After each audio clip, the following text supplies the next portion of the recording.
Hello दोस्तों, नमस्ते भाई, गुड इवनिंग। कैसे हैं आप लोग? आज बहुत ठंडी हवाएं नहीं चल रही हैं? हैं तो आज बहुत ठंडी हवाएं चल रही कि नहीं चल रही हैं? आज मतलब ऐसा है कि कोई 1 घंटे हवा में चला जाए बाहर तो उसको बुखार हो जाएगा, इतनी ठंडी हवा चल रही है आज। ओके। तो ज्योमेट्री में हमारा लास्ट पोर्शन रह गया है सर्कल यानी कि वृत्त। और सर्कल की 2 शीट हैं, 14 और 15, यानी कि टोटल आपके 15 शीट ज्योमेट्री में, जिसमें 13 शीट हम पूरी कर चुके हैं, ट्राइंगल भी और क्वाड्रेटरल भी सारा। ठीक है, सिमिलरिटी, कॉन्ग्रुएंसी, लाइन, एंगल, सब कुछ हमने बहुत अच्छे डिटेल में पढ़ा, एमपीजी भी। सर्कल बाकी रह गया है। तो सर्कल को पूरे जोश के साथ आपको पढ़ना है। उससे पहले आपकी आखिरी चीज जो है आइसोसेलेस ट्रेपेजियम। हालांकि मुझे बताने की जरूरत नहीं होनी चाहिए, आप खुद से ही कर लेना चाहिए था, लेकिन आप खुद से करने वाले बालकों में से नहीं है, बिल्कुल बेकार कचरा बालक है आप पढ़ने में। आइसोसेलेस ट्रेपेजियम, सब लोग अपनी कॉपी में हेडिंग डालेंगे आइसोसेलेस ट्रेपेजियम। ठीक। आइसोसेलेस ट्रेपेजियम क्या होता है मेरे दोस्तों? आइसोसेलेस ट्रेपेजियम मतलब एक ऐसा समलंब चतुर्भुज जिसकी नॉन पैरेलल साइड इक्वल हो, उसे हम आइसोसेलेस ट्रेपेजियम कहते हैं। तो मेरे प्यारे भाई, ये ए बी सी डी, ये आइसोसेलेस ट्रेपेजियम हो गया। क्यों हो गया? क्योंकि इसके दोनों साइड पैरेलल हैं, ए बी और सी डी पैरेलल हैं। अगर ये हो गया मेरे दोस्तों ट्रेपेजियम, अगर अपोजिट साइड का पेयर पैरेलल है, और मेरे दोस्तों जो नॉन पैरेलल साइड है मेरे प्यारे भाई, अगर वो आपस में इक्वल हो जाएं, एडी और बीसी आपस में बराबर हो जाएं, तो इसी को हम बोलते हैं आइसोसेलेस ट्रेपेजियम। कंसेप्ट नंबर 1 बहुत इंपॉर्टेंट कंसेप्ट है कि आइसोसेलेस ट्रेपेजियम में नॉन पैरेलल साइड आपस में इक्वल होती हैं, बराबर होती हैं। क्लियर है? आप बोलोगे हाँ जी सर। मेरे दोस्तों ऐसा है, तो आइसोसेलेस ट्रेपेजियम के दोनों डायगोनल भी बराबर होते हैं, यानी कि मेरे दोस्तों समद्विबाहु, हिंदी वाले भाई लिख लेंगे समद्विबाहु समलंब चतुर्भुज। आइसोसेलेस ट्रेपेजियम के अगर मैं डायगोनल्स की बात करूं तो इसके डायगोनल एसी और इसके डायगोनल बीडी, ये दोनों आपस में बराबर होते हैं। आइसोसेलेस ट्रेपेजियम की अगर मैं डायगोनल्स की बात करूं,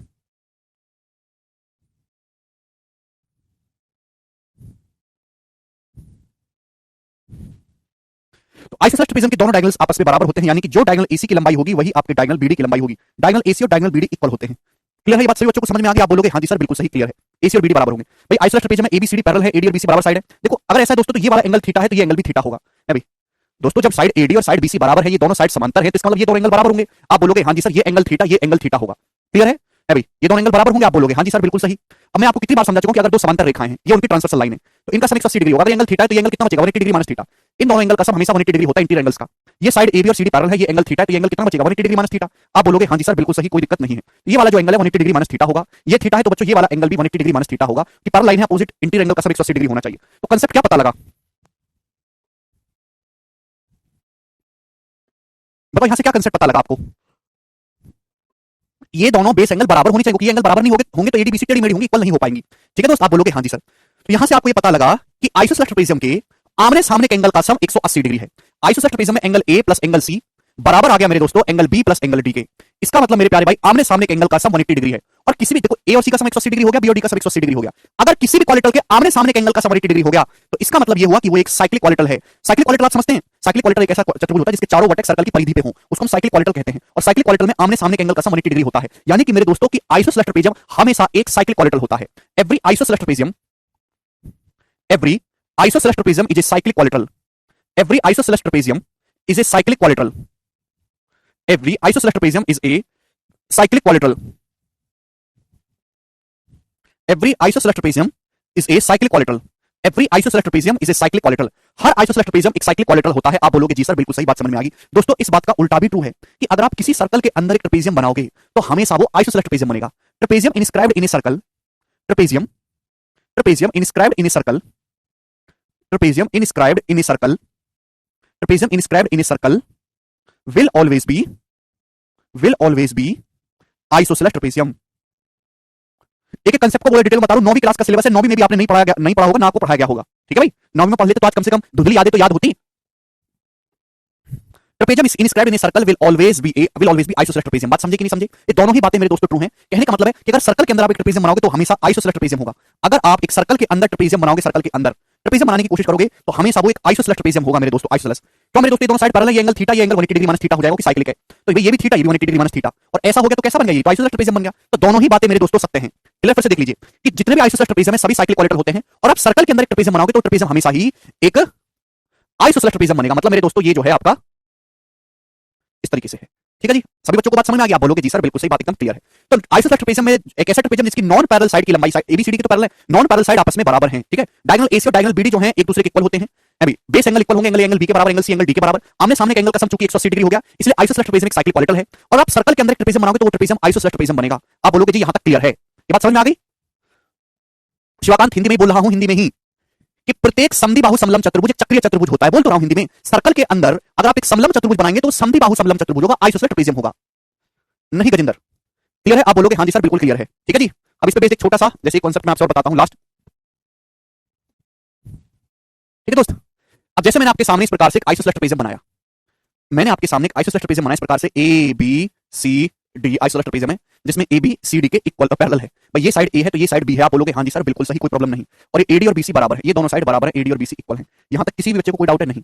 अब मेरे दोस्तों अगर ये आइसोसेलेस ट्रेपेजियम है, ध्यान से समझने की कोशिश करिएगा, ध्यान से। ठीक है भाई, अगर मेरे दोस्तों मैं यहां से परपेंडिकुलर डालूंगा, डाल सकते हैं? आप बोलोगे हाँ से डाल सकते हैं। मैं यहां से परपेंडिकुलर डालूंगा मेरे दोस्तों, क्या हम डाल सकते हैं? आप बोलोगे हाँ से डाल सकते हैं। तो दोस्त ये एंगल भी 90 डिग्री का है बेटा, और ये एंगल भी तुम्हारा 90 डिग्री का है।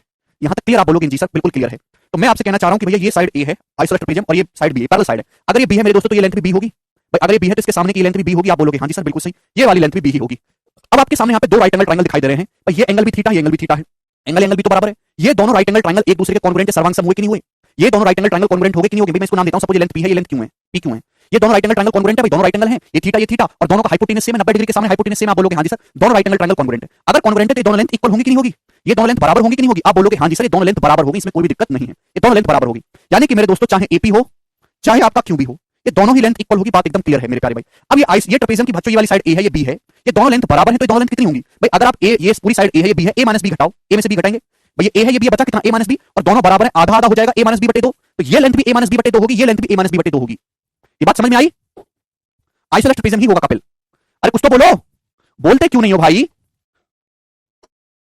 अच्छा नीतीश क्लियर है भाई? ये लेंथ ए है, ये बी है, तो बचा कितना, ए माइनस बी, ये दोनों बराबर हैं तो कितने होंगे, ए माइनस बी बटे 2, ये भी ए माइनस बी बटे 2 होगा, ये भी ए माइनस बी बटे 2 होगा। आप बोलोगे हाँ जी सर बिल्कुल सही, बात समझ में आ गई, कोई प्रॉब्लम नहीं है। तो ये एपी क्यूब निकाल दूंगा। अब पेपर में मेरे दोस्तों कभी कभी सवाल आता है आइसोसेलेस ट्रेपेजियम का एरिया निकालने के लिए। क्या निकालने के लिए? आइसोसेलेस ट्रेपेजियम का एरिया निकालने के लिए। अगर एरिया निकालने का सवाल आता है मेरे दोस्तों तो यहाँ पे एरिया निकालना आसान होता है।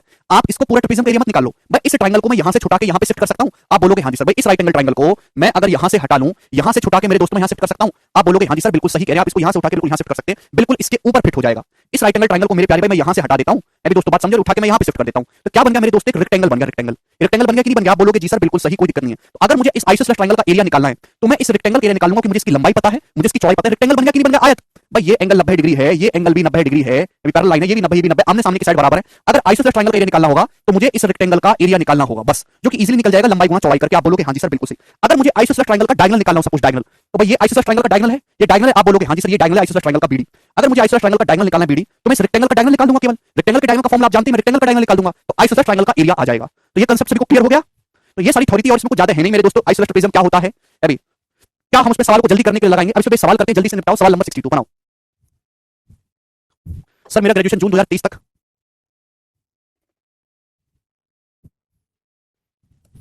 सर मेरा ग्रेजुएशन जून 2023 तक कंप्लीट होगा, अगली सीजल वैकेंसी कब आएगी? अनुराग जून 2023 में ही सीजल का नोटिफिकेशन आना है अगले का। ठीक है, आपके सामने एक चित्र दिया जिसमें पी क्यू आर एस एक साइक्लिक कोलेटरल है। तो आपसे पूछा एंगल पी क्यू आर क्या होगा, एंगल पी क्यू आर बताओ। और यदि पी क्यू जो है वो पी एस आर के पैरेलल है, भैया पी क्यू यहाँ पे एस आर के पैरेलल बोला है, इसका मतलब ये ट्रेपेजियम हो गया। और बच्चों ट्रेपेजियम में भी कौन सा ट्रेपेजियम बनेगा? आइसोसेलेस। आइसोसेलेस ट्रेपेजियम बनेगा, मतलब ये दोनों साइड इक्वल होंगी मेरे प्यारे भाई। अब ये एंगल 110 है तो ये एंगल भी 110 होगा, बेस एंगल बराबर होते हैं, 110 डिग्री सवाल का उत्तर हो जाएगा, कुछ करने की इसमें जरूरत ही नहीं थी। फ्री का सवाल है, आसान सा क्वेश्चन पूछा गया है, ये बताइएगा जल्दी से कौन बालक इस सवाल को करेगा? आपके सामने एक सेमी सर्कल दिया है, semi circle with diameter AD, semi circle diameter AD, chord BC diameter के पैरेलल है। ये सेमी सर्कल है, एडी इसका डायमीटर है, कॉर्ड बीसी एडी के पैरेलल है। हर कॉर्ड के एबी और सीडी की लंबाई 2 है, जहां एडी की लंबाई 8 है तो आपसे बीसी की लंबाई पूछे, जवाब दो। कॉर्ड एबी की लंबाई 2 है, सीडी की लंबाई 2 है, एडी की लंबाई 8 है, बीसी की लंबाई आपसे पूछी है, करो जल्दी से क्या आंसर है सवाल का, बनाओ। तो मैं इस सवाल को बड़ा कर देता हूं दोस्त, बड़ा कर देंगे। तो आप जानते हैं कि एक सेमी सर्कल है जिसमें एडी डायमीटर है, सेंटर यहीं कहीं पे होगा, और यहां पे आपको दिया है ये दोनों लाइन पैरेलल है ना, एबी और सीडी, सॉरी बीसी और एडी जो है वो समांतर रेखाएं हैं, ठीक है। और एबी और सीडी की लंबाई 2 है, इसकी लेंथ भी 2 सेंटीमीटर है बच्चे, इसकी लेंथ भी 2 सेंटीमीटर है। आप बोलोगे हाँ जी सर। एडी की जो लेंथ है 8 है, एडी आपका 8 सेंटीमीटर है। आपको बताना है बीसी की लंबाई क्या होगी, दोस्त कर दो जरा जल्दी से सवाल का जवाब, बीसी क्या होगा? 7 सेंटीमीटर आएगा सर, कोसाइन रूल से किया मैंने। दिव्यांश ने d1 square plus d2 square बराबर c square plus d square plus 2 किया दिव्यांश ने, बहुत बढ़िया। इस सवाल को करने के कई सारे तरीके हैं, बट मैं आपको बेस्ट तरीका बताऊंगा। देखिए सेमी सर्कल है, सवाल में साफ साफ बोल दे कि सेमी सर्कल है, तो सेमी सर्कल में जब इसका डायगोनल मिलाओगे मेरे प्यारे भी डायगोनल, ये तो सेमी सर्कल में बना एंगल 90 डिग्री होगा। आप बोलोगे हाँ जी सर बिल्कुल सही, 90 डिग्री होगा। ये होगा कि नहीं होगा? आप बोलोगे हाँ जी सर बिल्कुल सही, कोई प्रॉब्लम नहीं है। सेमी सर्कल में बना एंगल 90 डिग्री होता है कि नहीं होता है? ठीक है भाई, आपको यहाँ पे डायगोनल पाइयों से करने की जरूरत नहीं है। मेरे पास जो राइट एंगल ट्रायंगल है, तो राइट एंगल ट्रायंगल के तो बहुत सारे टूल है मेरे पास। अगर किसी भी राइट एंगल ट्रायंगल में 90 डिग्री वर्टेक्स से हाइपोटेनस पे परपेंडिकुलर डाला जाए, तो क्या आप इस एपी की लंबाई बता सकते हो? कोई बालक ऐसा है जो एपी की लंबाई बता सके? राइट एंगल ट्रायंगल में एपी की लंबाई है कोई बालक ऐसा? भाई मैं आपको कितनी बार बता चुका हूं, बार बार मुझे बताना पड़ता है। अगर किसी राइट एंगल ट्रायंगल में 90 डिग्री वर्टेक्स से हाइपोटेनस पे परपेंडिकुलर डालें तो ऐसे रिजल्ट बनते हैं जो आपकी जिंदगी से भी ज्यादा जरूरी है। अच्छा लोग, तो राइट एंगल ट्रायंगल मैं तुम्हें बताने वाला, तुमको दोबारा से 2-2 घंटे पढ़ा दिया, इनको तभी समझ में नहीं आया। ये राइट एंगल ट्रायंगल, ये इसकी लेग्स, इसकी लेग्स है 2, ये क्या इसकी लेग्स याद नहीं रहता तो मैं क्या करूं तुमको, ये राइट एंगल ट्रायंगल इसकी लेग्स है, तो लेग्स का जो स्क्वायर होगा वो क्या होगा? पहले छोटी छलांग मारेंगे एपी, हाइपोटेनस पे जाओ, पहले छोटी छलांग मारेंगे एपी, फिर पूरी छलांग मारेंगे 8। तो एपी की जो लेंथ है वो 4/8 आएगी, वो 0.5। तो एपी की जो लेंथ है 0.5 आ गई, आप बोलोगे हाँ जी सर बिल्कुल सही 0.5 आ गया। सिमिलरली यहां से जब आप परपेंडिकुलर डालोगे तो बस ये भी 0.5 होगा। तो यार ये 0.5 है, ये भी 0.5 है, तो बताओ ये कितना बचा? तो आपका जवाब होगा सर 8 में से 0.5 0.5 1 माइनस करना है 7, 7 बचा। तो बीसी की लंबाई भी 7 सेंटीमीटर होगी। ये सवाल का आंसर है बी ऑप्शन, खत्म। आपको अगर ये लेग्स की लंबाई निकालनी, right angle triangle 90 degree vertex से हाइपोटेनस पे परपेंडिकुलर डाला मैंने, तो 2 का स्क्वायर बराबर पहले छोटी लंबाई एपी, फिर पूरा हाइपोटेनस 8, एपी आ गया 0.5, ये भी 0.5 होगा। सिमिलरली 8 में से 1 माइनस करेंगे 7, इसका आंसर होगा। क्लियर है रविरंजन? एक ही सेकंड में तो सॉल्व हो गया, और क्या चाहिए तुमको? आगे चलते हैं, अगला सवाल। सवाल आपके सामने 64, ये बताइए जल्दी से, बनाइए।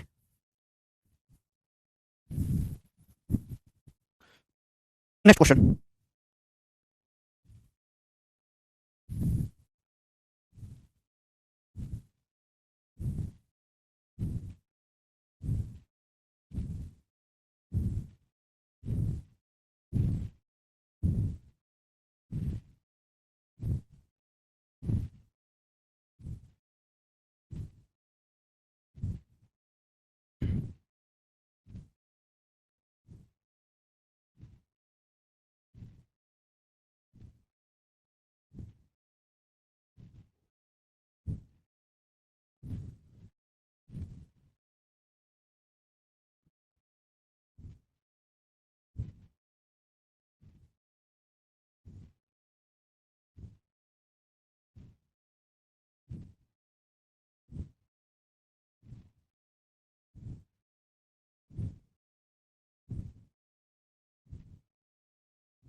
बोला है, देखो आसान सवाल है। आइसोसेलेस प्रिज्म का जो एरिया है वो 176 सेंटीमीटर स्क्वायर, इसकी जो हाइट है वो पैरेलल साइड के सम का 2/11 है, तो और पैरेलल साइड का जो रेशियो 4:7 है। तो आपसे पूछा डायगोनल, आइसोसेलेस प्रिज्म के दोनों डायगोनल ही आपस में बराबर होते हैं, और आपसे इसी डायगोनल की लंबाई पूछी गई है। बहुत ही अच्छा सवाल है, ढंग से करेगा। सबसे पहले आप पहले यहाँ से पैरेलल साइड की लंबाई निकाल लो। आइसोसेलेस प्रिज्म का एरिया दिया है 176, और इसकी ऊंचाई पैरेलल साइड के सम का 2/11, पैरेलल साइड का रेशियो 4:7 है, रेशियो 4:7 रेशियो हटाएंगे तो वेरिएबल आ जाएगा 4x और 7x, एक वेरिएबल आ जाएगा। हाइट जो है वो पैरेलल साइड का 2/11 है, तो 4x + 7x, 11x का 2/11 यानी कि हाइट 2x है। हाइट 2x आ गई ना? अरे गधा लोग, 4x + 7x 11x हो गया पैरेलल साइड का सम, 11x का 2/11 करेंगे, 11 से 11 कट जाएगा, हाइट आ गई 2x। ट्रेपेजियम का एरिया 176 है, तो ट्रेपेजियम का एरिया होता है 176 बराबर 1/2 सम ऑफ पैरेलल साइड का सम 4x + 7x 11x into distance between them, उनके बीच की डिस्टेंस आ गया 2x, 2 से 2 कट गया, 11 से 176 16 बार कट गया, तो x स्क्वायर 16 आ गया, तो x की वैल्यू आ गई यहां से 4, x किलो 4 आ गई। आप बोलोगे जी सर अगर x किलो 4 आ गई तो पैरेलल साइड कितनी होगी? 4 चौक 16 7 चौक 28, पैरेलल साइड होगी 16 और 28, और हाइट होगी ट्रेपेजियम की 8, ट्रेपेजियम की हाइट 8 होगी। अब निकालना डायगोनल। तो मेरे दोस्तों ये आपका 16 है, ये आपका 28 है, आप यहां से परपेंडिकुलर डालेंगे, परपेंडिकुलर। मैं आपको पहले बता चुका हूं, मैं दिमाग ज्यादा नहीं लगाऊंगा आपसे, परपेंडिकुलर। और ये हाइट है मेरे दोस्तों ट्रेपेजियम की 8, ये हाइट होगी 8। तो आप मुझे बताओ डायगोनल आपको निकालना है, डायगोनल क्या होगा? पेपर का प्रीवियस से पूछा हुआ सवाल है भाई। 28 से 16 तो ये लेंथ कितनी होगी? मैं आपको कई बार बता चुका हूं, ये लेंथ ये 28 - 16/2, लेंथ कितनी आएगी? 28, ये पैरेलल साइड ये a और b के मान रखा 28 - 16/2, यानी कि 28 में से 16 घटाएंगे 12/2, यानी कि 6 होगी 6। लेंथ 6 आ गई, ये लेंथ 6 आ गई। आप बोलोगे हां जी सर बिल्कुल सही। अगर ये लेंथ 6 आ गई है, मुझे निकालना है डायगोनल। मुझे क्या निकालना है? मुझे डायगोनल निकालना है। तो राइट एंगल ट्रायंगल आपको दिखा, इस राइट एंगल ट्रायंगल में एंगल 90 डिग्री पाइथागोरस लगाना है। ये ट्रेपेजियम की साइड 28 है, 6 तो कितना बचेगा? 22, ये कितना बचेगा? 22। आप बोलोगे हां जी सर बिल्कुल सही, 22 बचेगा। अरे 90 डिग्री बस पाइथागोरस थ्योरम लगा दो, आपका आंसर आ गया, अभी सवाल में कुछ है ही नहीं। भैया कितना मेरे दोस्तों? ये 2 का 11 गुना है, मेरे पैर भी 8 है, 2 का 4 गुना है, तो दोनों में 2 तो है ही बच्चों, दोनों में 2 तो है ही। 2 का 11 गुना है, 2 का 4 गुना, 11 और 4 पे पाइथागोरस लगाओ, 11 4 पे, तो अंडर रूट 11 का स्क्वायर 121 + 4 का स्क्वायर 16, 121 + 16 137, यानी कि 2 रूट 137 सेंटीमीटर डायगोनल की लंबाई आएगी, और ये सवाल का आंसर है ए ऑप्शन, 2 रूट 137। मुझे लगता है ये बात आपको समझ में आ गई। 2014 के मेंस का सवाल था ये, 2014 के मेंस में आया था ये वाला सवाल। ये करेगा सवाल नंबर आपके सामने यहाँ पर 65, कर दो इस क्वेश्चन को जल्दी से। दिस इज हद से ज्यादा इंपॉर्टेंट, मतलब मैं कहूं कि ये सवाल ज्योमेट्री में और 2D मेंसुरेशन में एक भी सरकारी एग्जाम नहीं है जिसमें इस पे सवाल ना आया हो डाटा चेंज करके। Sir d1 square + d2 square से नहीं होगा क्या? d1 स्क्वायर + d2 स्क्वायर से हो जाएगा उससे भी, लेकिन वो साइड नहीं दी ना आपको, चारों साइड नहीं दी ना। यही तरीका सबसे बेस्ट है। यहाँ पर आपके सामने एक आइसोसेलेस ट्रेपेजियम है जिसमें AB CD के पैरेलल है, AB 23 है, CD 8 है, BC और AD 12.5 है। तो आपसे पूछा ट्रेपेजियम का एरिया बताओ, ढंग समझेगा, एक ही क्वेश्चन बताऊंगा। तो आपके पास एक आइसोसेलेस ट्रेपेजियम है, ये ABCD, AB की जो लंबाई, ABCD पैरेलल है, AB की लंबाई 23 है, CD की लंबाई 8 है, BC और AD दोनों बराबर बराबर है, दोनों इक्वल इक्वल है, 12.5 आप बोलोगे जी सर बहुत बढ़िया, मौज आ रही है। अभी ये भी 12.5 सेंटीमीटर, ये भी 12.5 सेंटीमीटर, बोलो यस और नो। आप बोलोगे हाँ जी सर 12.5 दोनों लेंथ बराबर है। आपसे पूछा ट्रेपेजियम का एरिया बताओ, जल्दी से करेंगे। तो मेरे दोस्तों आप यहां से परपेंडिकुलर डालेंगे, परपेंडिकुलर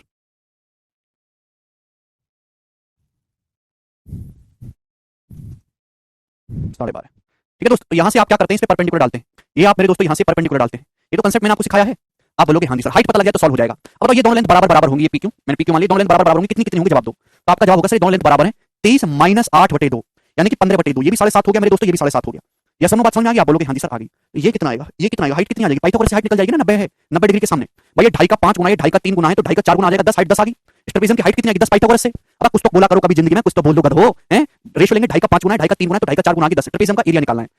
तो मेरे दोस्तों इस ट्रायंगल को मैं यहाँ पे शिफ्ट कर सकता हूँ, इस प्रकार से ये आ जाएगा यहाँ पे। तो मुझे केवल इस रेक्टेंगल का एरिया निकालना है, सम के फॉर्मूले से भी कर सकते हो, मुझे केवल जो है ये निकालना है मेरे प्यारे। आप बोलोगे हाँ जी सर बिल्कुल सही, इस रेक्टेंगल का एरिया ये कितना है भाई, ये कितना है मेरे दोस्तों, 23 में से 23 में से 7.5 घटाऊंगा 15.5 है। लेंथ यहाँ से आती है 15.5 बची ना, लंबाई ये चौड़ाई 10 है, तो रेक्टेंगल के लिए लंबाई गुना चौड़ाई 15.5 गुना 10, यानी कि 155 इस सवाल का आंसर है बी ऑप्शन 155। 7.5 माइनस कर देंगे 23 में से 15.5 बचेगा, ये हाइट 10 रेक्टेंगल के लिए लंबाई गुना चौड़ाई 155। ठीक है, चलो अगला क्वेश्चन बताओ, 66 नंबर बनाइएगा। नेक्स्ट, आपके सामने ट्रेपेजियम एबीसीडी है, जिसमें एबीसीडी के पैरेलल है, बीसीडी के बराबर है, एसीबी से पैरेलल साइड के बीच की डिस्टेंस 12 है। तो आपसे पूछा है ट्रेपेजियम का एरिया, यहाँ पे पैरेलल साइड के बीच की डिस्टेंस बोला है, या ट्रेपेजियम की हाइट भी बोल सकता है कि ट्रेपेजियम की हाइट 12 है। करना जरा सवाल को, मस्त सवाल है मेरे दोस्तों, मजा आएगा आपके सवाल करके। ट्रेपेजियम में एबीसीडी पैरेलल है, बीसीडी बराबर, इस प्रकार से हो जाएगा A B C D, trapezium है, बीसी और एडी इक्वल इक्वल हैं। तो जो मेरे दोस्तों आपका बीसी है वही आपका ये एडी है, बीसीडी बराबर है। एसी जो है वो 20 सेंटीमीटर है, ये जो डायगोनल एसी है ये 20 सेंटीमीटर है, 20 सेंटीमीटर, 20 सेंटीमीटर। आप बोलोगे हाँ जी सर बिल्कुल सही, एसी की जो लंबाई है वो 20 सेंटीमीटर है। पैरेलल साइड के बीच की डिस्टेंस 12 है, ये जो पैरेलल साइड है ना, पैरेलल साइड के बीच की जो डिस्टेंस है 12 है, ये पैरेलल साइड के बीच की डिस्टेंस है ये 12 90 डिग्री, ये 12। तो डायगोनल एसी की लंबाई 12 दी है, पैरेलल साइड के बीच की सॉरी डायगोनल एसी की लंबाई 20 है, पैरेलल साइड के बीच की डिस्टेंस 12। पूछा ट्रेपेजियम का एरिया बनाओ। 3 4 5 का ट्रिपलेट लगाने अंदर 2.5 गुना हो रखा है, 2.5 गुना। आप जानते हैं 90 डिग्री के सामने 20 है, 12 तो 16 होगा, 12 16 20 ट्रिपलेट है, लेंथ 16 हो जाएगी। आप बोलोगे हाँ जी सर 16, देखो कितनी आसानी से निकल गया, इसमें साइड पार्ट निकालने की कोई जरूरत नहीं है, ये 16 आ गया मेरे दोस्तों। ये आपका 12 दे रखा है अभी, 3 4 5 का 2.5 गुना हो रहा है, ट्रिपलेट लग रहा है, बेटा रेशियो ले लिया करो, साइड का राइट एंगल में एरिया निकालना है। अगर मैं इस ट्रायंगल को यहां से हटा के यहां पे शिफ्ट कर दूं तो कोई दिक्कत है, मैंने कोई एरिया डिलीट थोड़ा करा, मैंने तो शिफ्ट कराया, तो मुझे इस रेक्टेंगल का एरिया निकालना बेसिकली। और रेक्टेंगल के लिए लंबाई गुना चौड़ाई, ये लेंथ 16 है ये 12 है, तो एरिया हो जाएगा रेक्टेंगल का 16 गुना 12, यानी कि 192 सवाल का आंसर हो जाएगा, सी ऑप्शन एकदम करेक्ट है 192। 168 नहीं, अभिषेक गलत कर दिया आपने, सवाल बेसिक है। रवि रंजन, ए रवि रंजन बोलो बोलो मुंह से, ट्रिक से बताओ, बोलो रवि रंजन।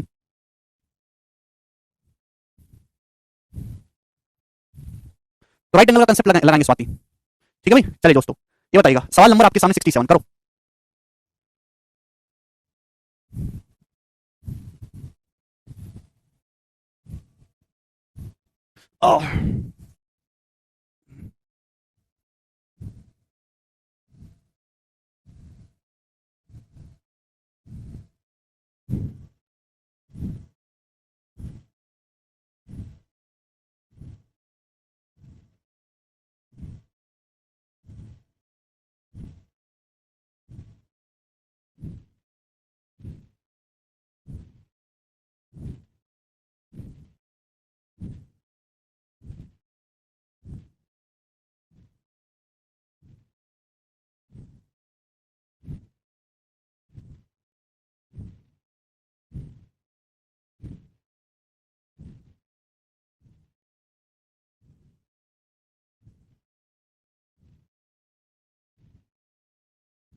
सर आप जो साइड शिफ्ट कर रही हैं मेरा समझ बिल्कुल नहीं आ रहा है, अमिताभ आएगा भी नहीं, छोड़ दो बेटा उसको, हर चीज समझी नहीं जाती, कुछ फील भी की जाती है, फील करो। राइट एंगल ट्रायंगल को एक जगह से हटा के दूसरी जगह ले जा रहे हैं, एरिया डिलीट नहीं कर रहे, बस शिफ्ट कर रहे हैं, जिससे कि ट्रेपेजियम रेक्टेंगल बन जाए। रेक्टेंगल का एरिया आसान है निकालना, ट्रेपेजियम का कठिन है जी। एबीसीडी एक आइसोलेट ट्रेपेजियम है जिसमें बीसी एडी के पैरेलल है, और ए एक पॉइंट है, एबी पर बीई 5 है, एंगल सीडी 90 है। तो आपसे पूछा ट्रेपेजियम का पेरीमीटर बताओ, बहुत अच्छा सवाल है।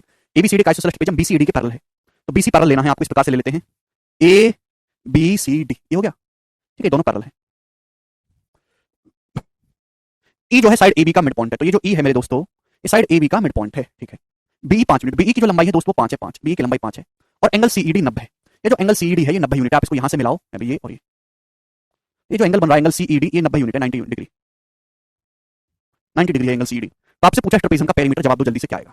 पेरीमीटर वाला चारों साइड का सम आपको बताना है, भाई ये 5 है तो ये भी 5 होगा, क्योंकि ई मिड पॉइंट है, बी 5 है तो ए भी 5 होगा, कैसे करें हम। ये angle 90 degree, this is one of the conceptual and easy सवाल। देखो मेरे दोस्तों, देखो मेरे प्यारे, ये इस साइड का मिड पॉइंट है, अगर मैं आपसे पूछूं साइड डीसी का मिड पॉइंट एफ है, मैंने मान लिया साइड डीसी का जो मिड पॉइंट है वो एफ है, आप बोलोगे हाँ जी सर बिल्कुल सही।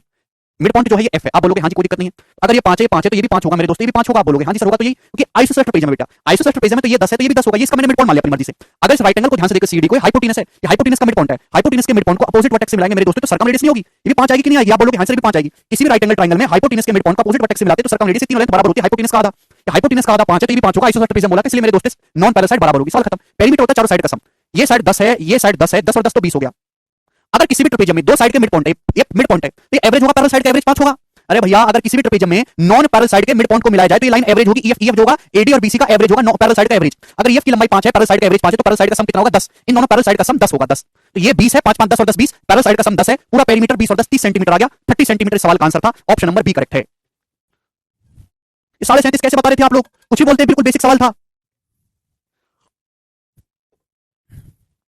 आगे चलते हैं लास्ट क्वेश्चन की तरफ, बताइएगा सवाल नंबर 60। और ये जो सवाल है आपके सामने 2020 के सीएसएल के पेपर में आया है, मैं आपसे जानना चाहता हूं कि कितने बच्चे इस सवाल को कर सकते हैं खुद से। हाँ,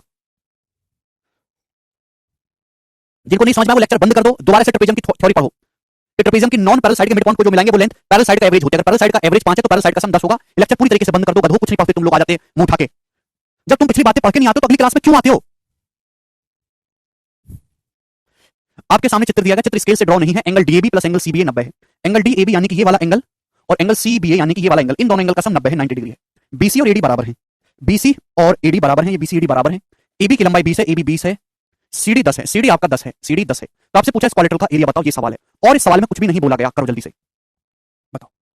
75 बताया, वेरी गुड, लगता है आपका दिमाग तेज चलने लग गया। आपके सामने क्वालिटर है, इन दोनों एंगल का सम 20 डिग्री बोला गया, 20 डिग्री सॉरी 90 डिग्री, ये एबी 20 है, सीडी 10 है, एडी और बीसी बराबर है, देखो इन दोनों एंगल का सम 90 डिग्री बोला गया है। क्लियर? आप बोलोगे जी सर अब ये बताया तो नहीं गया कि ये एंगल कितना है, ये एंगल कितना है, अगर ये थीटा है तो एंगल 90 माइनस थीटा होगा। आप बोलोगे हाँ सर मुझे तो बस ये बोला गया कि इन दोनों एंगल का सम 90 है, ये नहीं पता इस एंगल का मान कितना है, इस एंगल का मान कितना है, तो आप अपनी मर्जी से इन दोनों को कुछ भी शिफ्ट कर सकते हो जो आपको पसंद आए। तो मैं इन दोनों को 45 डिग्री मान सकता हूं कि नहीं मान सकता अपनी मर्जी से। आप बोलोगे हाँ जी सर वो कि सवाल में इन दोनों का सम दिया है, एग्जैक्ट वैल्यू तो दी नहीं है, तो भैया मैं इन दोनों एंगल को 45 डिग्री मान लेता हूं, मतलब मैं इस क्वालिटर को शिफ्ट करके ऐसा बना लेता हूं। जब सवाल में कुछ मेंशन ना दिया जाए, सवाल की दी गई कंडीशन को आपको नहीं बदलना, आप अपनी मर्जी से शिफ्ट कर सकते हो। एबीसीडी अभी बोला है, एबी की लंबाई 20 है, सीडी की लंबाई 10 है, ये किया मैंने, और एडी और बीसी बराबर बराबर है, देखो मैंने कुछ भी नहीं चेंज किया। इन दोनों एंगल का सम एंगल ए का और एंगल बी का 90 होना चाहिए, इन दोनों एंगल का सम ए और बी का 90 होना चाहिए, मैंने दोनों एंगल को इक्वल इक्वल मान लिया 45 डिग्री, मतलब इस क्वालिटर को मैंने आइसोसेलेस ट्रेपेजियम बना दिया। बन गया कि नहीं बन गया? आप बोलोगे सर भाई जो एरिया इसका होगा वही एरिया इसका होगा, ये कोई फर्क थोड़ा ना पड़ेगा, मैंने सवाल की कोई कंडीशन चेंज करी क्या? नहीं। आप बोलोगे जी सर बस सवाल समझ, आप यहां से परपेंडिकुलर डालोगे मेरे दोस्तों, ये परपेंडिकुलर डालोगे 90 डिग्री, ये परपेंडिकुलर डालोगे 90 डिग्री। आप बोलोगे हाँ जी सर बिल्कुल सही, कोई दिक्कत नहीं है। अगर ये 20 से 10 है तो कितना बचेगा? ये भी 5 बचेगा मेरे दोस्तों, ये भी 5 बचेगा। अगर ये 5 है तो 45 डिग्री के सामने ये भी 5 हो जाएगा। अरे भैया 45 90 बन गया, अगर ये 5 सेंटीमीटर तो ये 5 सेंटीमीटर हो जाएगा। मुझे निकालना एरिया, तो कितना बच गया मेरे दोस्तों? ट्रेपेजियम का एरिया निकालना 1/2 sum of parallel side, parallel side का सम, ये साइड 20 है 10 है 30 हो गया, और उनके बीच डिस्टेंस 5, तो 30 5 150, 150 को भाग करेंगे 2 से 75, तो 75 सेंटीमीटर स्क्वायर। सवाल का आंसर आ गया डी ऑप्शन। अनु एवरेज क्या होता है? दो संख्याओं को जोड़ के आधा कर देना। अगर किसी ट्रेपेजियम में नॉन पैरेलल साइड के मिड पॉइंट को मिलाएंगे तो जो लेंथ होगी वो पैरेलल साइड का एवरेज होगी। ये मैं आपको बात कितनी बार बताऊं यार, पता ना कैसे रात के साथ में पढ़ने बैठ गए यार, हद होती है। एक एक चीज को 10 बार पूछते हो।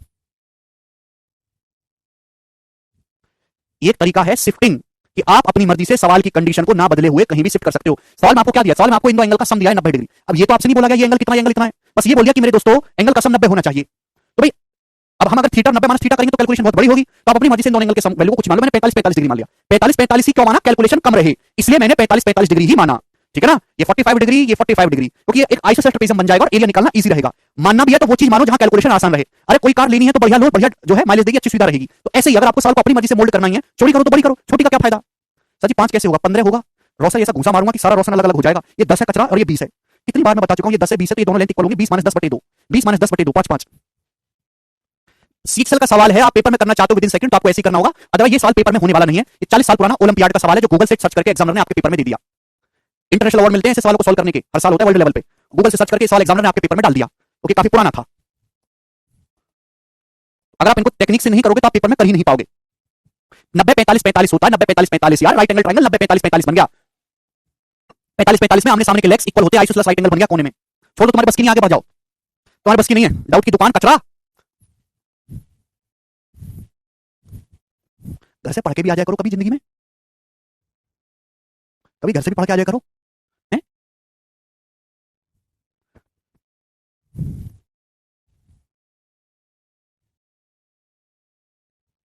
देखो या तो ढंग से पढ़ो या बिल्कुल मत पढ़ो, बीच में मत रहो। सर्कल्स सब लोग अपनी कॉपी में हेडिंग डालेंगे व्रत। ये ज्योमेट्री का आखिरी और सबसे इंपॉर्टेंट पोर्शन है, राइट नहीं पढ़ना है अभिषेक, ये पूरी ज्योमेट्री का आखिरी और सबसे इंपॉर्टेंट चैप्टर है सर्कल यानी कि वृत्त। और इस सर्कल में आपको दो शीट में सॉल्व कराऊंगा, शीट नंबर 14 और शीट नंबर 15। सिलेबस वही है जो आपने 9th क्लास में पढ़ा है। 9th क्लास में आपने जितनी थ्योरम पढ़ी, जितने कंसेप्ट पढ़े, जितने फॉर्मूले पढ़े, वही सब आपको यहाँ पे दोबारा से पढ़ना है। हाँ, सवाल थोड़े से ज्यादा हो सकते हैं, लेकिन सिलेबस 9th क्लास का ही है, कुछ भी नया इसमें नहीं है। एक भी बात, अगर मैं कहूं ज्योमेट्री का सबसे ज्यादा पूछे जाने वाला टॉपिक कौन सा है, तो ज्योमेट्री में सबसे ज्यादा जो सवाल आते हैं वो सर्कल से ही आते हैं, सर्कल से। ठीक है, फिर उसके बाद आपके सवाल आते हैं ट्राइंगल के सेंटर से, सेंटर ऑफ ट्राइंगल, फिर सिमिलरिटी से, बाकी सब ऐसे ही है। ठीक है जी। सर्कल को ऐसा मत समझो कि ज्योमेट्री का एक हिस्सा है या इसको हमको पढ़ना नहीं है, इसको ढंग से पढ़ो। क्योंकि जैसे मैं आपको एग्जांपल दूं, आप ज्योमेट्री का अर्थमेटिक का टॉपिक पढ़ोगे, time speed and distance. Time speed and distance की 3 शीट लगाओगे, 3 शीट 100 सवाल की। उसके बाद ट्रेन भी पढ़ोगे, रेलगाड़ी के सवाल। उसके बाद बोट एंड स्टीम नाव एवं धारा के सवाल भी करोगे। उसके बाद रेस के सवाल भी करोगे। उसके बाद मिसलेनियस क्वेश्चंस भी करोगे। तो कितना सवाल आएगा? एक सवाल। सर्कल से 4 गुना ज्यादा सिलेबस पढ़ोगे तो कितना सवाल आएगा? एक। और सर्कल ज्योमेट्री का एक हिस्सा, इससे सवाल कितने आएंगे? 2। कौन ज्यादा महत्वपूर्ण हुआ? अर्थमेटिक के 2 बड़े-बड़े चैप्टर और ज्योमेट्री का अकेला सर्कल बराबर है। टॉपिक को उसके वेटेज के हिसाब से पढ़ा जाता है कि वेटेज कितना है। क्लियर है? तो सबसे ज्यादा सवाल पेपर में इसी से पूछे जाते हैं, इसलिए इसको ढंग से समझिएगा। ठीक है ना? शुरू करें हम कहानी पढ़ने के लिए तैयार है? तो मैंने इसमें सीक्वेंस में टाइप वाइज मॉक में भी सर्कल के क्वेश्चन होते हैं सर, ज्यादातर वो तो होंगे ही बिल्कुल सीक्वेंस में, लेकिन इसको टाइप वाइज बांट दिया है। सबसे पहले हम सर्कल में एंगल के रिलेटेड सवाल करेंगे, कोण वाले सवाल। ठीक है, एंगल रिलेटेड क्वेश्चंस सीरीज में 5-7 सवाल आते हैं 100 में से अकेले सर्कल से। ठीक है भाई, शुरू करें? चलो, तो सबसे पहले आप मुझे बताओ मेरे दोस्तों कि सर्कल होता क्या है, व्हाट इज सर्कल। सबसे पहले आप मुझे बताओ कि सर्कल होता क्या है। तो सर्कल मेरे दोस्तों, सर्कल एक ऐसे पॉइंट का लोकस है, सर्कल एक ऐसे पॉइंट का बिंदु पथ है जिसकी एक फिक्स्ड पॉइंट से डिस्टेंस बराबर होती है। सर्कल एक ऐसे पॉइंट का लोकस है, एक ऐसे बिंदु का बिंदु पथ है जिसकी एक फिक्स्ड पॉइंट, एक निश्चित बिंदु से जो दूरी है वो हमेशा बराबर होती है। आप बोलोगे हाँ जी सर, बिल्कुल सही। मेरे दोस्तों सर्कल है, ये सर्कल का सेंटर है ओ। इस सर्कल की परिधि पर कोई भी पॉइंट ले लीजिए मेरे दोस्तों आप, पी। अरे मेरे दोस्त ये क्यों, कहीं कोई पॉइंट ले लो तो उसकी सर्कल के सेंटर से जो डिस्टेंस है हमेशा बराबर होगी। जो लेंथ ओपी की होगी वही लेंथ ओक्यू की होगी। क्लियर है? ये बात किसी को समझ में आ गई? तो सर्कल एक ऐसे पॉइंट का लोकस है, एक ऐसे बिंदु का बिंदु पथ है जिसकी एक फिक्स पॉइंट से दूरी हमेशा बराबर होती है, और वो फिक्स पॉइंट क्या है? सर्कल का सेंटर, उसे बोलते हैं सर्कल का सेंटर यानी कि केंद्र। तो ये वृत्त है, इस वृत्त की परिधि पर कोई भी बिंदु आप लीजिए, उस बिंदु की सर्कल के सेंटर से दूरी हमेशा बराबर रहेगी, तो इस बिंदु के रास्ते को हम सर्कल बोलेंगे। ठीक है भाई, ये बात समझ में आ गई? ये सर्कल का सेंटर हुआ। सर्कल लीजिए, गोला, ये परिभाषा नहीं है। अगर सर्कल की कोई परिभाषा बोलेगा तो क्या बोलोगे? कि सर्कल एक ऐसे पॉइंट का लोकस है, एक ऐसे बिंदु का बिंदु पथ है जिसकी एक फिक्स पॉइंट से डिस्टेंस हमेशा इक्वल होती है, और वो फिक्स पॉइंट ही सर्कल का सेंटर कहलाता है। और इस फिक्स पॉइंट ओ की, फिक्स पॉइंट ओ की जो सर्कल की परिधि से जो डिस्टेंस होगी वो सर्कल की रेडियस होगी स्मॉल आर। ये सर्कल की रेडियस होगी स्मॉल आर। आप बोलोगे हाँ जी सर बिल्कुल सही, कोई दिक्कत नहीं। ये बात सभी को समझ में आ गई? आप बोलोगे हाँ जी सर बिल्कुल सही, कोई दिक्कत नहीं। नाउ कांसेप्ट नंबर 1 हो गया सर्कल की परिभाषा, मैंने आपको बताया। कांसेप्ट नंबर 2 जीवा या कॉर्ड। कॉर्ड क्या होता है मेरे दोस्त? कॉर्ड, कॉर्ड हिंदी में इसको कहते हैं जीवा। कॉर्ड क्या होता है? What is chord? Chord circle की परिधि पर किन्हीं भी दो बिंदुओं को मिलाने वाली लाइन सर्कल की कॉर्ड कहलाती है। सर्कल की सर्कमफ्रेंस, ये क्या मेरे दोस्तों? सर्कल की परिधि, जो लंबाई है ना सर्कल के चारों ओर की परिमाप, सर्कल की परिधि सर्कमफ्रेंस पे स्थित किन्हीं भी दो पॉइंट को मिलाने वाली जो लाइन है वो सर्कल की कॉर्ड कहलाती है। जैसे ए बी जो है वो सर्कल की कॉर्ड है। आप बोलोगे हाँ जी सर बिल्कुल सही, बात समझ में आ गई, इसमें कोई परेशानी नहीं है। सर्कल की परिधि पर स्थित किन्हीं भी दो पॉइंट को मिलाने वाली लाइन सर्कल की कॉर्ड यानी कि जीवा कहलाती है। तो मेरे दोस्तों ये जो लाइन है, जो सेंटर से जो लाइन गुजरती है मेरे दोस्तों, अभी ये जो लाइन है जो सेंटर से होकर गुजर रही है, ध्यान से सुनेगा मेरे दोस्तों, ध्यान से सुनेगा। जो लाइन सेंटर से होकर गुजरती है ये क्या है मेरे दोस्तों? ये सर्कल की सबसे बड़ी कॉर्ड है, सर्कल की लार्जेस्ट कॉर्ड है। अगर मैं आपसे पूछूं कि सर्कल की सबसे बड़ी जीवा क्या होती है, तो आप कहोगे सर वो लाइन जो सर्कल के सेंटर से होकर गुजरती है वो सर्कल की सबसे बड़ी जीवा होती है, और ये सर्कल का डायमीटर या फिर सर्कल का व्यास होता है। व्यास नहीं, सर्कल का जो डायमीटर होता है उसकी रेडियस यानी कि उसकी त्रिज्या का दुगना होता है। तो अगर आपसे पूछा जाए कि सर्कल का जो डायमीटर है वो क्या है, तो डायमीटर भी एक तरह की कॉर्ड ही है। समझ में आया? डायमीटर भी जो है एक तरह की कॉर्ड ही है, लेकिन ये सर्कल की सबसे बड़ी जीवा होती है। जीवा क्या कहलाती है? सर्कल पर स्थित किन्हीं भी दो बिंदुओं को मिलाने वाली लाइन को हम जीवा कहते हैं। सर्कल की सबसे बड़ी जीवा कौन सी होती है? वो सर्कल का व्यास होती है और उसके रेडियस का दुगना होती है। बात समझ में आ गई? ये पॉइंट सभी बच्चों को क्लियर हो गया? अरे हाय ना, कुछ तो बोलते रहा करो। ठीक है भाई, तो डायमीटर सर्कल की सबसे लॉन्गेस्ट कॉर्ड होती है और वो रेडियस का दुगना होती है। ठीक है ना? आगे चलते हैं अगले कंसेप्ट की तरफ। नेक्स्ट कंसेप्ट आपके सामने आएगा जी। यहां पर आपके सामने दोस्तों एक सर्कल बना रहे हैं फिर से। सबसे पहले मैं आपको टर्मिनोलॉजी समझाऊंगा ना कि क्या क्या चीजें सर्कल में होती हैं। जब भी आप सर्कल की कॉर्ड खींचोगे मेरे दोस्तों, कॉर्ड, जब भी आप सर्कल की कोई जीवा खींचोगे, जैसे मैंने सर्कल की जीवा खींची ये वाली, ठीक बच्चों, तो जब भी आप सर्कल की कोई कॉर्ड खींचोगे तो सर्कल की परिधि के दो टुकड़े हो जाएंगे, सर्कल की सर्कमफ्रेंस के दो टुकड़े हो जाएंगे। ठीक है ना? परिधि के दो टुकड़े हो गए, छोटा टुकड़ा एक बड़ा टुकड़ा। तो मेरे दोस्तों ये जो छोटा टुकड़ा है, सर्कल की परिधि के दो टुकड़े हो गए, जो छोटा टुकड़ा है हम इसको बोलते हैं माइनर आर्क।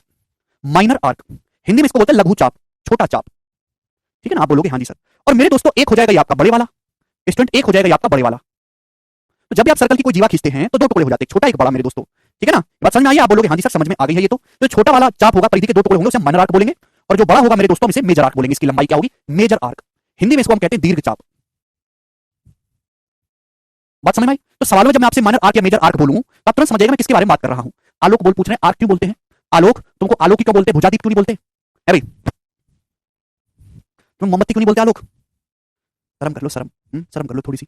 जब भी आप सर्कल की कोई कॉर्ड और जीवा खींचेंगे तो सर्कल का एरिया भी दो टुकड़ों में डिवाइड होता है। मैंने सर्कल की जीवा खींची, ये सर्कल बोर्ड पे इतनी जगह घेर रहा है, सर्कल बोर्ड पे जितनी जगह घेरा वो क्या है? सर्कल का एरिया, क्षेत्रफल। तो एरिया के भी दो टुकड़े हो गए, एक बड़ा और एक छोटा। तो जो नीचे वाला छोटा टुकड़ा है मेरे दोस्तों, ये जो नीचे वाला छोटा एरिया है सर्कल का जो छोटा हिस्सा है नीचे, इसको हम बोलते हैं मेरे प्यारे भाई यहां पर अपन लोग कि ये माइनर सेगमेंट है। माइनर सेगमेंट क्या बोलते हैं इसको? Minor segment. हिंदी में लघु वृत्तखंड। लघु का मतलब छोटा, वृत्तखंड का मतलब वृत्त का टुकड़ा। माइनर सेगमेंट हम इसको बोलते हैं। आप बोलोगे हाँ जी सर बिल्कुल सही बात, अच्छी तरीके से समझ में आ गई, एक पैसे का इसमें डाउट नहीं है। ठीक है भाई, तो मेरे प्यारे भाई, और सर्कल का जो बड़ा टुकड़ा है मेरे दोस्तों, ध्यान से सुनिएगा, ये जब भी आप सर्कल की जीवा खींचेंगे तो एरिया के भी दो टुकड़े हो जाएंगे, छोटा एक बड़ा। तो सर्कल के एरिया का मेरे दोस्तों क्या है, बड़ा, ये बड़ा टुकड़ा है। ठीक है ना, क्या हो गया, ये बड़ा वाला टुकड़ा हो गया। बात समझ में आई? सवालों में टर्मिनोलॉजी का इस्तेमाल होता है, बाद में बोलूंगा तो भूलिएगा मत, क्या है सर कैसे आया, मैं घुसा फिरूंगा तुम में। तो हम इसको बोलते हैं मेरे प्यारे सर्कल का मेजर सेगमेंट। क्या बोलते हैं दोस्त इसको, मेजर सेगमेंट। 9वीं क्लास से थोड़ा बहुत पढ़ के आते तो मुझे क्यों बताना पड़ता, यहीं देखो 5 मिनट लगा कि नहीं लगा इस चीज को बताने में भी। 5 मिनट की बचत होती अगर तुम पहले से पढ़ के आते। इसके बावजूद भी बेसिक पूछते बताओ, एक एक बात को बता रहा हूं, पता नहीं कौन सा बेसिक चाहिए होता है इनको।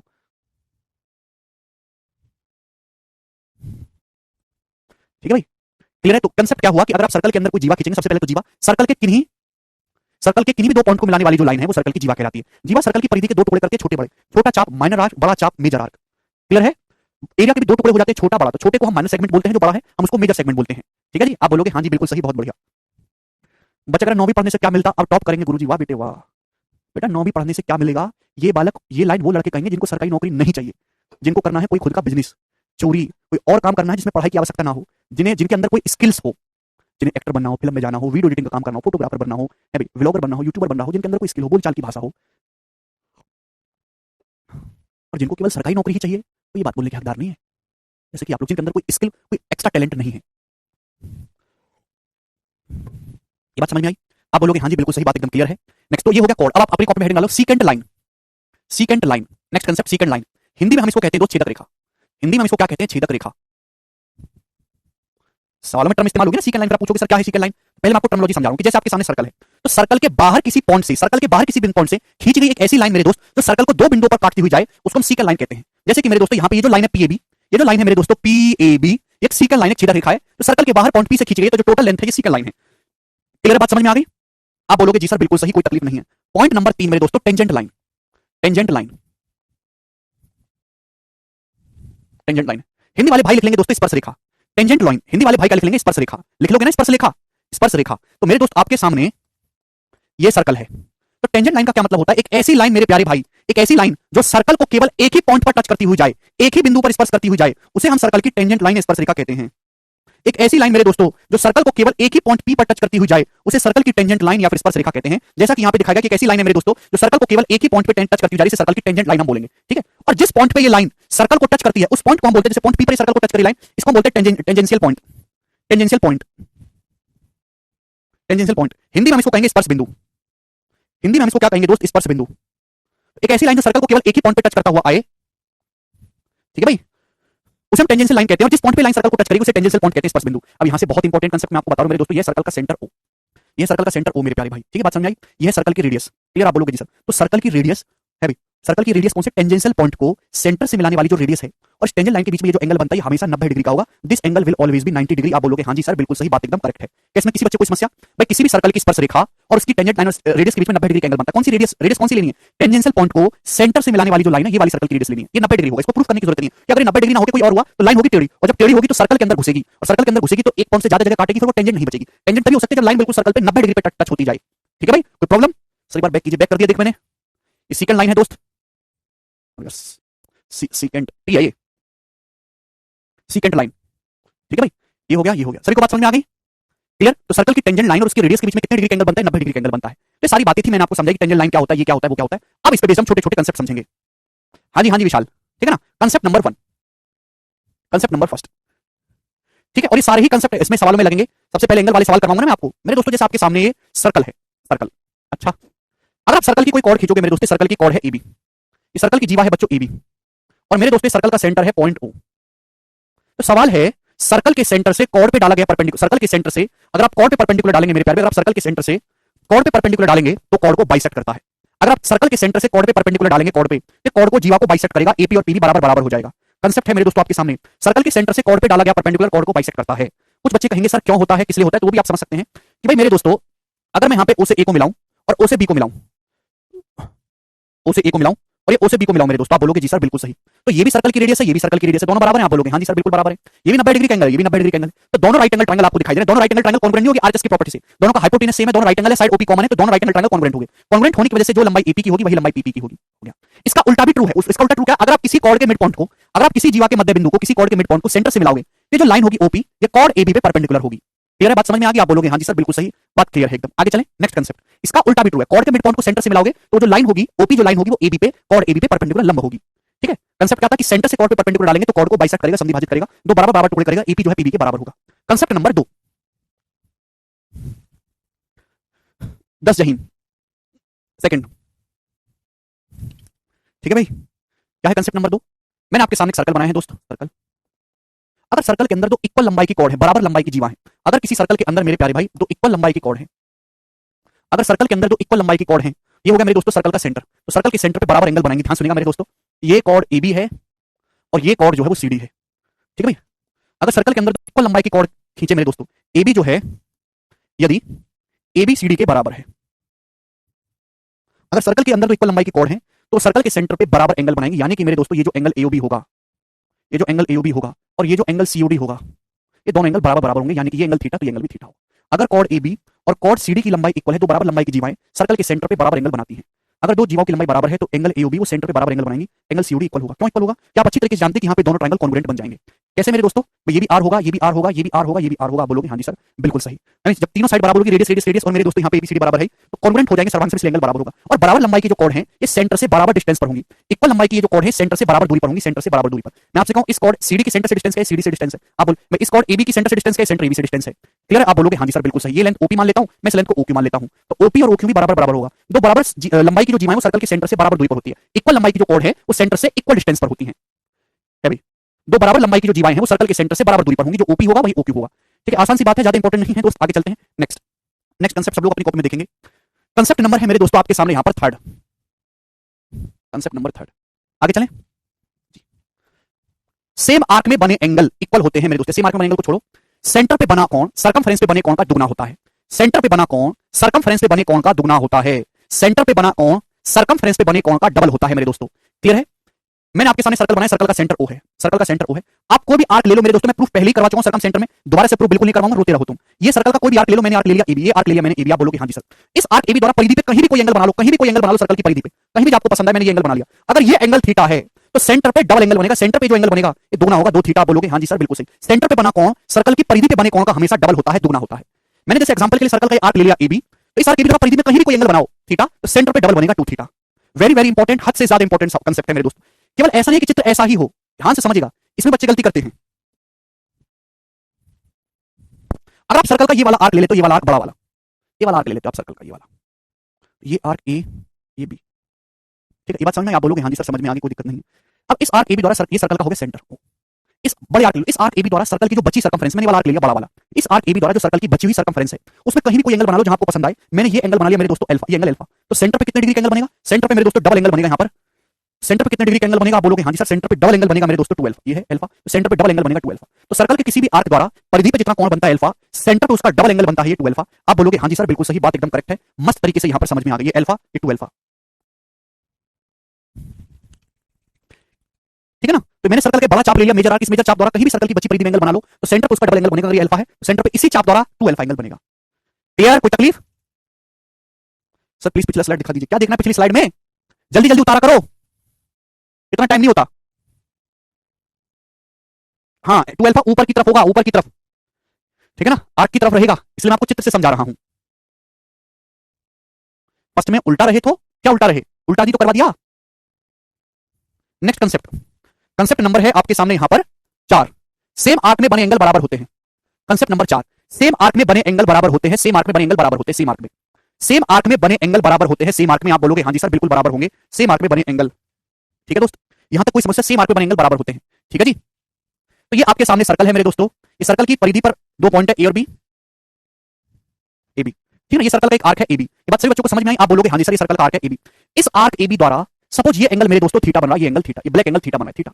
अगर ये थीटा तो सेंटर पे तो 2 थीटा रहेगा। जब सेंटर पे 2 थीटा ही बनना है तो इस आर्क ए बी द्वारा आप कहीं भी कोई एंगल बना रहे हो सर्कल की परिधि पे, कहीं भी वो हमेशा थीटा ही बनने वाला है। थीटा, इस आर्क ए बी द्वारा कहीं भी आप सर्कल की परिधि पे एंगल बनाओ वो थीटा ही बनेगा। इस सेंटर पे रहने वाला है 2 थीटा, इस आर्क ए बी द्वारा अगर सेंटर पे 2 थीटा तो परिधि पे कहीं भी कोई एंगल बनाओ वो हमेशा थीटा ही रहेगा। क्लियर है? आप बोलोगे हाँ जी सर बिल्कुल सही। इनका प्रूफ मैं ऑलरेडी सर्कम सेंटर में करवा चुका हूं, दोबारा नहीं करवाऊंगा, कृपया भाग में जाए रोने वाले। ठीक है ना? तो सेम आर्क में बने एंगल बराबर होते हैं। क्लियर? जैसा आपको यहां पे दिखाई दे रहा है, मैंने आपके सामने आर्क ए बी ले लिया, इस आर्क ए बी द्वारा सर्कल की बची हुई परिधि में कहीं भी कोई एंगल बनाओ वो सारे एंगल बराबर होंगे, थीटा थीटा थीटा। ठीक है दोस्तों? क्यों बराबर होंगे? इस सेंटर पे हमेशा 2 थीटा बनना है, 2 थीटा। तो बाकी परिधि पे कहीं बनाओ तो आधा बनना चाहिए, that means theta theta theta कहीं भी बना लो सी आर के बी द्वारा। आर के बी को चेंज नहीं करना है। ये डायग्राम ऐसे भी हो सकता है कि आप छोटा आर्क ना लेके बड़ा आर्क ले लो, ठीक है ना, छोटा आर्क ना लेके बड़ा वाला आर्क ले लो। आपने सर्कल का मेरे दोस्तों ये वाला चाप ले लिया, ये वाला चाप, चाप AB। अब इस चाप AB द्वारा सर्कल की परिधि पे कहीं भी कोई एंगल बनाओ मेरे दोस्तों। मैंने सपोज ये वाला एंगल बना लिया यहाँ पे अल्फा, एंगल मैंने बना लिया अल्फा, ठीक है।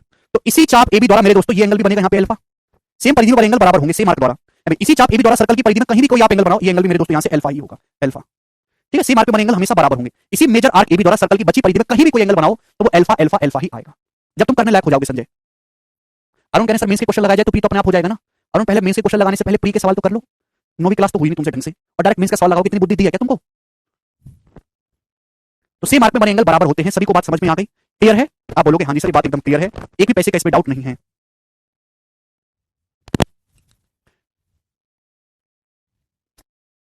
नितिन तो भैया अपने आप कर लो, अगर आपको नहीं पढ़ा जा रहा, नहीं पढ़ने का मन कर रहा तो अपने आप पढ़ लो। मैं बोल देता हूँ सर्कल डू योरसेल्फ, बात खत्म, अगली चीज शुरू कर देते हैं। किसी बच्चे को सर्कल नहीं पढ़ना है, ज्योमेट्री से मन भर गया है, पढ़ने का शौक नहीं है, तो आप इसको बंद कर दो, डू योरसेल्फ अपने आप कर लो। आप पढ़ो ही मत, लेक्चर देखो ही मत, बात खत्म। नशीम सर मेंस भी कवर होगा ना इसमें? हाँ, प्री प्लस मेंस, प्री और मेंस के दोनों, आपको मेंस के लिए अलग से नहीं पढ़ना है। प्री और मेंस दोनों के सवाल एक साथ करवा रहा हूं, जो भी मैंने आपको जितना भी चैप्टर पढ़ाया है उसको पढ़ के आप प्री और मेंस दोनों का सवाल लगा लोगे। आपको मेंस के लिए अलग से कोई मेहनत करने की जरूरत नहीं है। ये बात सभी बच्चों को समझ में आ गई? ठीक है, चलो तो आज जो है इतने ही कंसेप्ट हम छोड़ते हैं, बाकी मैं आपको कल बताऊंगा, ठीक है ना। 2-3 कंसेप्ट है, फिर कल हम इस पे सवाल करेंगे।